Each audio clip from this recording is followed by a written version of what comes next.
Hello, welcome to day 8 of the 30 Days of Grace series. I know this series is about grace, but I am getting a haircut today and I cannot tell you how happy I am. It's been a long time coming and I'm growing my hair out, but you've got to give it a trim sometimes. So that's what I'm doing tonight. So today I have a very interesting story to read. It's a little bit different than some of the other stories we've had. Let's call this one Sean's testimony. This is very interesting. I remember that night long ago when my friends had invited me to a party. We all went to the same high school. I wasn't a Christian at the time, but I had heard about God. But there was once a children's pastor at one of the local churches who invited me to one of their Sunday school services when I was younger.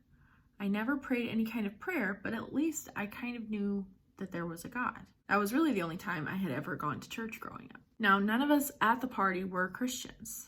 The girlfriend of one of my classmates brought her friend who said she was a witch. She wanted to perform a ritual called a seance. She used a special board called a Ouija board and was attempting to contact the dead. It didn't really bother us that she was using it since none of us were really particular about religion or anything spiritual at that point. We were all drinking beer and just having fun when one of my friends started making fun of the witch and her weird incantations. She became angry with my friend and cursed him. She said that before midnight struck, something would happen to him and he would know that what she was doing was real. The night went on and we continued partying until we noticed something odd. Our friend, whom the witch had cursed, started getting angry and agitated. He didn't sound like himself.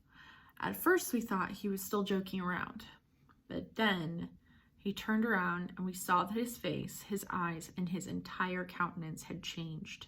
He grabbed their heavy, huge refrigerator and lifted it up as if it was a pillow. We were struck silent. Then we looked at the clock, and it was right before midnight, just as the witch had said. Our friend had become possessed. I became so scared that I knew I couldn't stay there anymore. I had never experienced anything like it, and I didn't want to continue experiencing what I had just witnessed. I said my brief goodbyes, and then I left. My entire ride home was filled with paranoia. Every scary movie I had ever seen was now becoming a possibility in my mind. I was so scared that I turned every light on when I got home. What once was only fantasy and made up stuff to me was becoming so real. I thought if this evil spiritual stuff was real, then I wondered if the God stuff was real too. The next morning I called a friend of mine who was a Christian. I knew he wasn't a very strong Christian, but his dad was. I asked if I could come over and speak with his father. His dad invited me over. It was the first time that someone explained to me what the Bible had to say about spiritual things. I learned about who Jesus was, not the religious icon that I thought he was. I learned that he was real, that he left heaven and came to earth, that he suffered and died for me, and that he rose from the dead, all because he loved me. I also learned that he wanted to have a real relationship with me. That night, my friend's dad invited me to pray the prayer of salvation. I did pray, and every fear about what had happened the night before no longer haunted me. I learned that there is a devil, but there is one greater. His name is Jesus. That's pretty crazy. I've never witnessed anything like that for myself, but I do know people that have experienced some very interesting spiritual interactions. It is interesting though that the thing that caused him to become a Christian was actually experiencing, the dark forces of the spiritual realm. It is interesting that he would work through things like that. I can't imagine how I would react.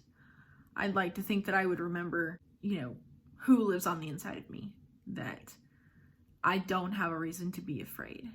But it's pretty crazy stuff. And thank God nothing worse happened than this weird show of power. Yeah, I'm sure that was terrifying. Yeah, so that was a different kind of story. God works all things for the good of those who love him and are called according to his purposes. You can use a demon picking up a refrigerator. So God is good all the time, and all the time God is good. Thanks for joining me today. I will see you tomorrow for day 9 of the 30 Days of Grace series. Have a good one.